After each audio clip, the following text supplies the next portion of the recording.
Sir అదేంటి sir మన ఇంటికి ఎంట్రన్స్ అది కదా? ఎంట్రన్స్ అదేంటయ్యా, మేము ఉండేది పైన. పై పోర్షన్.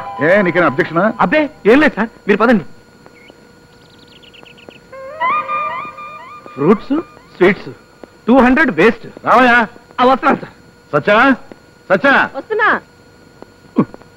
అమ్మయ్యా, మనిషిని తీసుకొచ్చారా?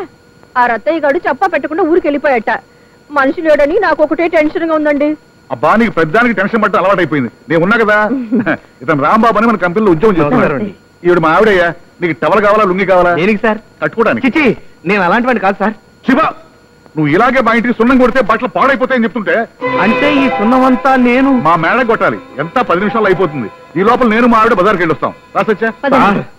జీవితంలో నాకు తవలపాక సున్నం రాయడం కూడా చేత కాదు సార్. అది కూడా మా అమ్మే రాసిచ్చేది. Non sense. ఏమిటి నిన్నే ఇల్లు కట్టుకున్నానా, పురాణాలు దవ్వమన్నానా? బ్రహ్మచారి కాబట్టి సింపుల్గా సొల్లు కొట్టుకున్నాం అంతే కదా. కొడతావా? కొడతాను సార్. రాంబాబు, సున్నం వేస్ట్ చేయకు. అసలు తక్కువగా ఉంది. అలాగే పైపడి రాయకు. చక్కగా చిక్కగా కొట్టు. పదండి వెళ్దాం. హే భగవాన్, ఏమిటిదంతా? నా చదువు ఏమిటి, నా ఉద్యోగం ఏమిటి, నేను చేస్తున్న పనేమిటి? వాడికి ఏమన్నా మెంటలు పెట్టావా, లేక నా ఫేసులో రవ్వంతా దోషం పెట్టావా?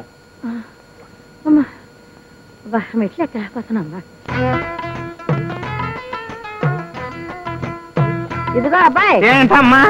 ఇక్కడ అయ్యాక కిందకి రా, మాకు కూడా కొడదు గాని. నీ పుట్టింట్లో కొట్టద్దా? ఏంటి నువ్వా? నువ్వు సున్నం కొట్టేవాడువా? మా ఆయన చేతి కింద పనిచేసే జవాన్ అన్నావు. నేను సున్నం కొట్టేవాణ్ణి, కుండలతో నీళ్లు మోసేవాణ్ణి, బలలు తుడిచేవాణ్ణి. అవును, యాపిల్స్ తిన్నారా? అరటి పళ్ళు తిన్నారా?